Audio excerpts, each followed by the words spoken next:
Nkhani inaso imene yangotipeza chakumene Vice President wa dziko lino la Malawi amenenso ali President wa chipani cha UTM Dr. Michael Bizwikusi walengeza kuti sakapikisana nawo pa mpando wa President ku chipani cha UTM ku convention imene ili mwezi omwe uno pa 17 ku Mzuzu.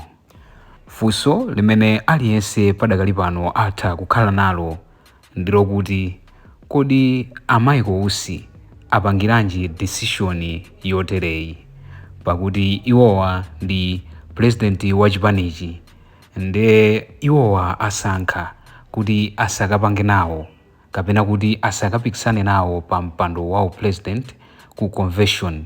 Chifukwa chani?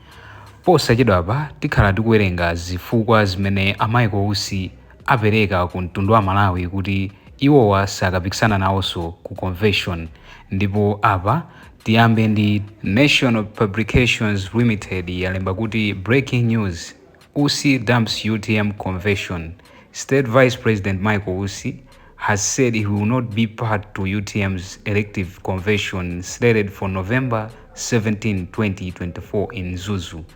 Speaking in an interview with Nation Online a while ago, Usi, who is UTM current president, said he does not want to be tainted by the unconstitutional decisions that the party's National Executive Committee, NEC, has made in the run-up to the conference, despite his efforts to advise NEC against the alleged illegal moves.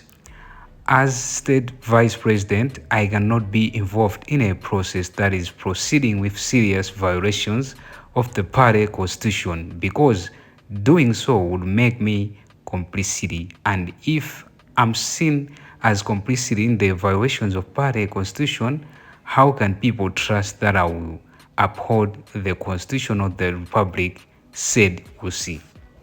Some of the violations he cited include moves to change the party constitution without due process, altering the composition of delegates to the national conference, and proceeding with the national conference before similar exercises are held at constitutional, district, and regional levels where the constitution says delegates to the national conference derive from.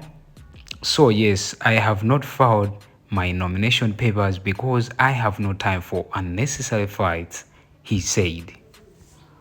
Umonso ndimene Michael Usi ayankhulira makamaka atafunsidwa chifukwa chenicheni chimene iwowa sakapikisana nawo ku convention ya chipani cha UTM. Ndipo mukufotokoza kwawo iwo afotokoza motero kuti akuluakulu ena a chipanichi sakusatabe malamulo ngakhale adali ni meeting and atabwera kupanga press briefing adafotokoza kunena kuti sopano anthuwa agwirizana ndipo palibe china chilichonse chimene chikhalenso cholakwika ku chipanichi. Koma zikudabwisano kuti Michael Usi anenanso zomwe zija kuti akuluakulu ena ku chipanichi sakusata malamulo, kotero iwo sangalole kapena kuti sangafune kukhala nawo mmodzi mwa ophwanya malamulo a chipanichi malingana ndi constitution ya chipani imene imanenera. So afotokozanso kuti pali akuluakulu ena ku chipanichi afuna kusintha malamulo a chipanichi mosasata malamulo, nde iwo monga ngati president sakuchiona kuti ndi chinthu cholongosoka kapena kuti sakuona sogolo lenene lopangira zimenezo, nde kuli bwino iwowa angozisiya sakapikisane nawo pokuti kukhala president ndipo mapanga nawo khalidwe limeneli losintha makamaka malamulo mosasatanso malamulo kwa iwo zikuoneka kuti sizikuwasangalatsa komanso sangasangalale kukhala mmodzi ochita nawo zinthu zimenezo.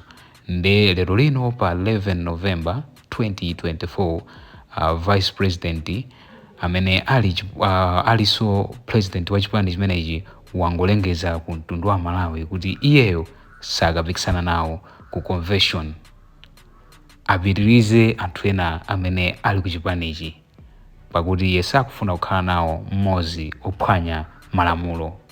Mukufotokoza kwawo anena kuti adayesesa ndithu kuwauza ena mwa akuluakuluwa kuwalangiza kuti iyaye tikuyenera tisate izi, koma ndithu sizidaphule kanthu monga iwowo akunenera.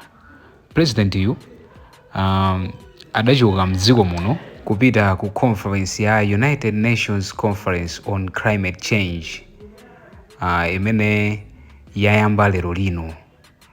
Meeting imeneyi ndi ya makamaka ndiyoyamba lero pa 11 kufikira pa 22 November. So iyeyo anachoka pa 9. Pamenenso ankachoka anthu analodabwa kuti kodi zikukhala bwanji mesa president akhale akukachita nawo attend convention mu mzinda wa Zunzu. Zimenenso zidapereka maganizobe kwa anthu ambirimbiri. Kufikira lero lino vice president wangolengeza ndithu ku mtundu wa Malawi kuti iyeyo sakakhala nawo ku convention.